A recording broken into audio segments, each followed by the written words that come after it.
vocês aqui na WH. Hoje a gente está com o filósofo Luiz Eduardo Rochedo da Fontoura, que vai falar com a gente sobre filosofia, teologia, liberdade. Boa tarde. Boa tarde. Como é que está? Vamos lá. Vamos começar falando sobre Estado, né? Estado, teologia e liberdade.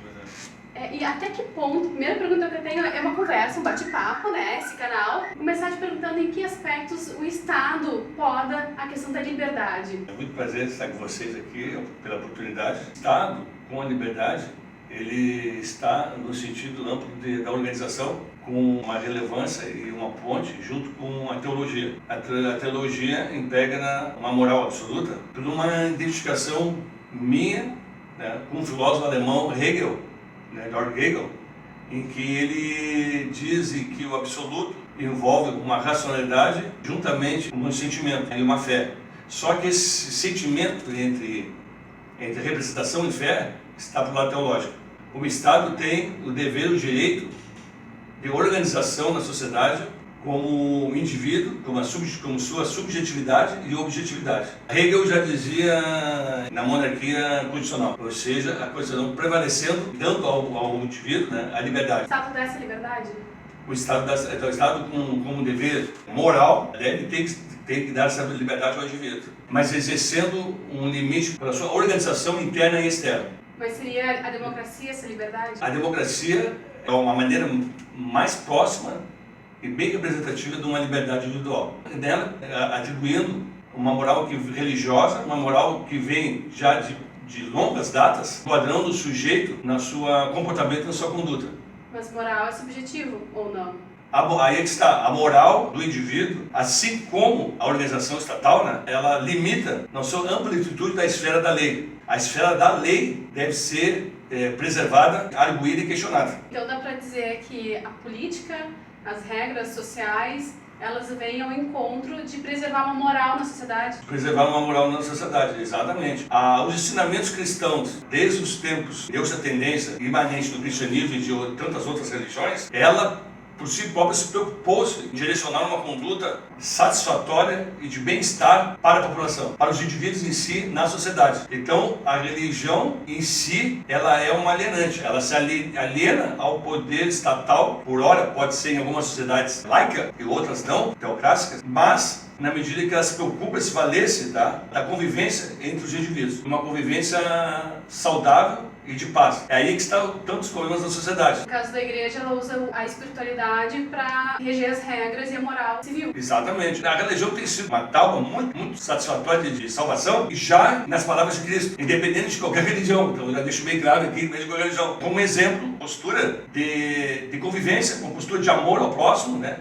E de como esses indivíduos devem se preocupar em obediência e racionalidade com as leis constitucionais do seu país, de sua Constituição. Quer seja ela monárquica, republicana ou parlamentarista, não importa. O importante é que essa racionalidade, né, está para o Estado na obediência de uma norma de conduta já de fé e de sentimento, que aí estende ao lado da teológica. Por isso, então, a teologia é importante sim no papel da sociedade, é importante sim como apoio do Estado, para que delas juntas podem direcionar uma boa conduta e uma boa convivência entre os cidadãos. Então, no momento que a gente cumpre as nossas obrigações civis, a gente está praticando teologia, a gente está praticando políticas, a gente está praticando, em essência, a moral, que é necessário para qualquer vida em sociedade hoje.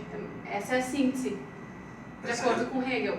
Essa é a síntese. Hegel tem uma filosofia do absoluto, em que ela é holístico, no momento em que está tudo impregnado num conjunto só, numa circularidade de representações. Para Hegel, existe participação efetiva de uma teologia, um Estado forte, que represente a sua comunidade com fé e que os cidadãos acreditem nesse poder para como um instrumento racional pela qual a religião apoia e que tenham eles uma conduta de sequência de como gerenciar, organizar as atribuições, as contingências da vida. Muitos filósofos, críticos filósofos, que até postulam, né, como essas contingências podem ser salvaguardadas ou melhoradas, as aporias de uma filosofia hegeliana, como você pode as contingências estipularem numa racionalidade bem lógica. É difícil.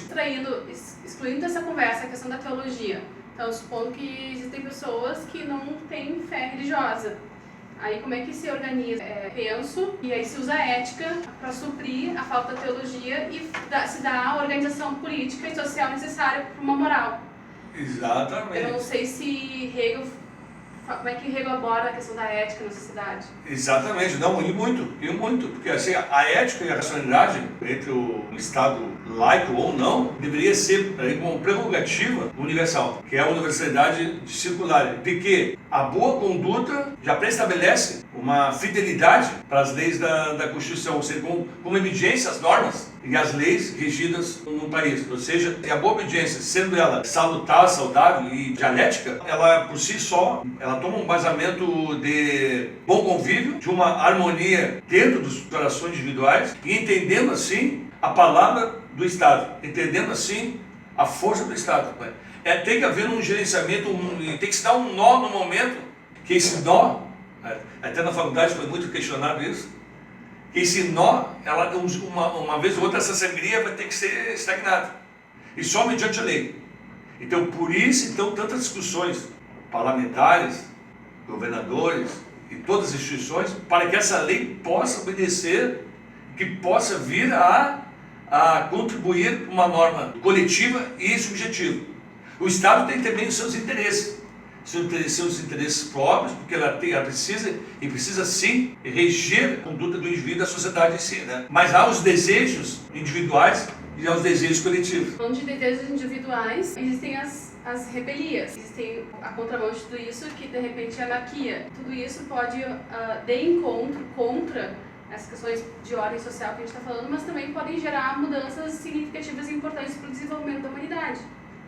Ou não? Sim, sem dúvida. Mas aí, nesse caso, é ou não saudável na visão de Hegel? É saudável sim no momento em que há dialética, no momento em que há diálogo. Por isso que todas as instituições, em todas as esferas governamentais, elas precisam sim esse diálogo com a sociedade, com as instituições. Ou seja, eu identifico mais uma ideia de que se nós seguirmos com racionalidade e fé diante de objetivos propostos para o futuro, é mais ou menos fazendo um paralelo com as palavras de Cristo, ou com algum outro líder porque, na verdade, religioso. Na verdade, Cristo é um líder, Messias, né? Então, é um líder, claro, aquilo que eu falei, usa a espiritualidade, mas vai ao encontro maior, que é o bem-estar coletivo, que é também que deveria praticar política, deveria ou deve, ou pratica, enfim, aí vai de acordo com o que cada um pensa.